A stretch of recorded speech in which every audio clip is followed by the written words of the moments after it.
Ora, dragii mei, vreau să vă prezint două produse pentru astăzi. Este vorba de acest set de lupe proiectoare cu ochi de drac și LED display de 3 inch cu 6 moduri de iluminare. Acestea se pot monta atât în farurile principale cât și ca proiectoare auxiliare separate, în funcție de preferința și configurarea autovehiculului mașinii dumneavoastră. Controlul se face printr-o telecomandă ce este inclusă în pachet. Dedesubt avem acest girofar cu mai multe moduri de iluminare.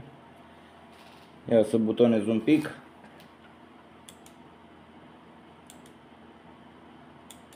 Fiecare dintre produse este la 199 de lei. Eu vă aștept să comandați. Ura și să ne auzim cu bine, sănătoși. Ura!